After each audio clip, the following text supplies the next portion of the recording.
What is going on, YouTube family? So today I wanted to let you guys know, anybody that looked at my community post earlier, you already know, but I did have a little issue with my cold air intake after installation. It didn't happen until what, 2 days after it was already installed, so that was kind of weird. But um, yeah, we getting ready to hop in the car, set up the camera, and we are going to go for a ride and talk about exactly what happened, and why I think it's important to bring awareness to people that either own this vehicle or are considering to get this vehicle and want to do something, just to, start waking the vehicle up. So we get ready to go ahead and get started, guys. Just want to go ahead and put it out there first that I am in no way putting down the product that I purchased. I love the intake. I was kind of surprised that what happened, but we'll get more into that in the video. See you in a second. What is going on, YouTube family? Just wanted to make sure that I do my part and letting you guys know some things to just look out for if you plan on starting out modifying your Integra, even if you're doing something as small as a cold air intake.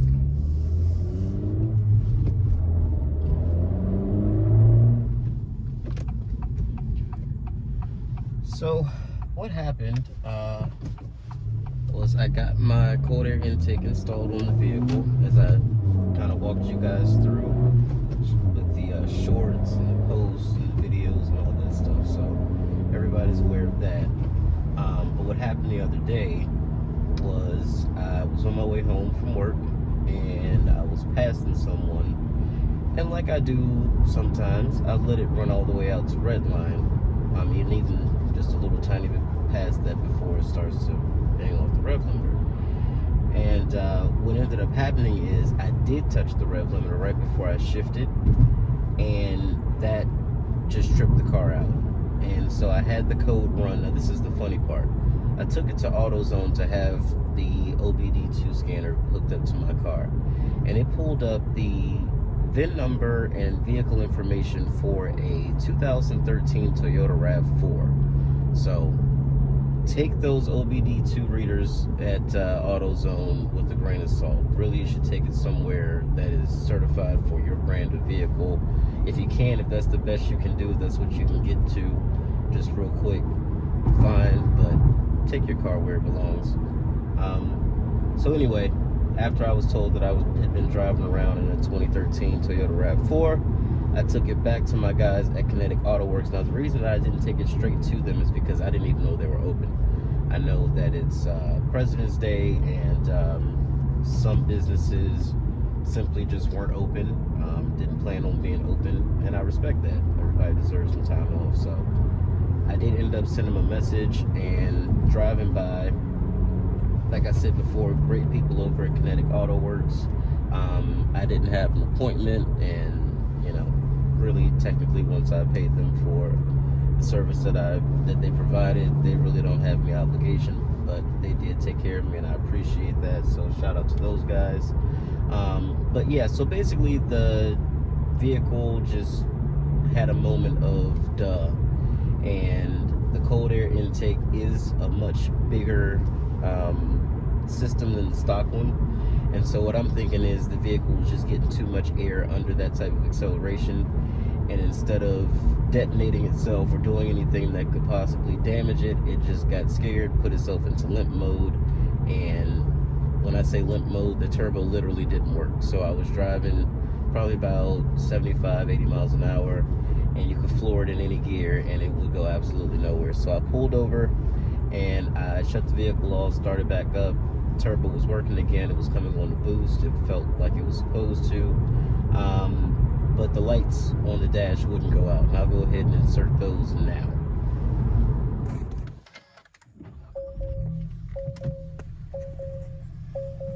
So as you see, I just got my cold air intake, and I have every single light and warning possible on.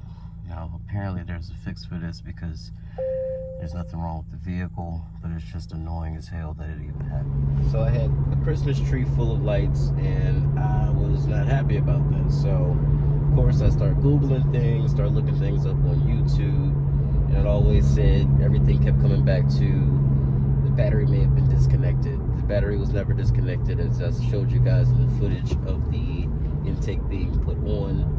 Not at any point was the battery disconnected, so that was just simply not the case. So that wasn't the issue. So like I said, the guys at Kinetic plugged it up for me, and their system actually pulled up the correct vehicle and told me that there was an engine overspeed and turbo overboost were the codes that came up. So I'm assuming at Redline, the vehicle was obviously doing its best to accelerate as quickly as possible, and in that it was probably taking in more air than it's used to because of the lack of the stock intake now. And so the vehicle just had to learn that the air that it was receiving was intentional. There's nothing wrong with it, because it will give you emissions codes, all sorts of things. So basically went in and told the car to stop tripping, and now all my lights are gone. However, the vehicle isn't necessarily tripping, it's just noticing that there's something different about its setup, which is supposed to do that. So that's good. The systems all work the way they're supposed to. However, I was told by my guys at Kinetic that the best thing to probably do at this point would be to go ahead and do my Honda Flash Pro, which that's already in the works, so that's not really an issue. But the reason that I didn't get them together was because the PRL high volume intake, or high volume cold air intake, is advertised to be no tune necessary. So you just take the stock one off, put this PRL provided one on, and you should be able to run it from day one, until you get a tune with no issues. So I will say I did, this is a new product that I put on the vehicle. Probably shouldn't have repped it out as far as I did. So a little bit of that, I'll say, is user error. But just a warning for you guys, if you're thinking about doing it, you may end up with those faulty codes if you drive the car hard. So just be aware of that, and make sure that you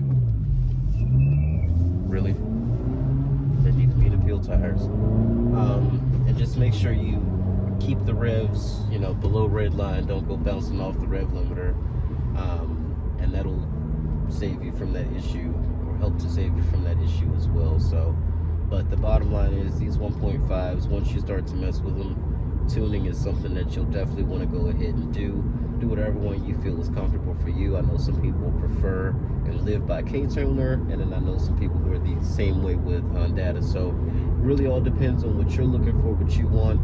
I've just sort of been driving the car a little less aggressively, because obviously that's kind of scary to be doing 75 miles an hour and then just feel no power. Now I will say, even though the 1.5 didn't have a turbo at the time, it did still accelerate. I was actually surprised at the fact that it was still picking up decent speed, and the turbo probably was still working in some capacity, but it certainly wasn't putting out the boost that it would have had it not gone through that faulty code error message problem, whatever you want to call it. So I don't know if you guys can tell the difference from it here, but this intake does wake up the Integra a good bit. Certainly we're not talking about crazy ridiculous gains or crazy ridiculous sound. It's very subtle on both of those. I can definitely feel more throttle response immediately, versus with the stock intake setup. But other than that, this is just the gateway to me doing more with the vehicle. It's one of the things that you have to do to add more power. Oxygen, especially cooler oxygen, is denser. It ignites better with the fuel. It all just makes more power. So this is the best way to start doing your power adders.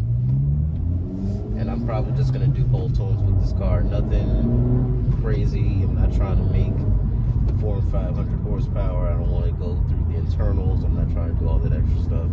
just want to wake it up a little bit more. So I will be doing that, and I'll be keeping you guys in the loop the whole way.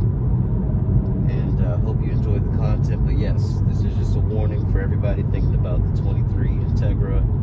This may apply to the 22 Civic Si. I'm not sure. I haven't seen any issues with those, but it happened with me. So, as I told you guys before, good, bad, or indifferent, I'm always going to be honest with you about what's going on. So, just wanted to let you guys in on that, and I will catch you guys later.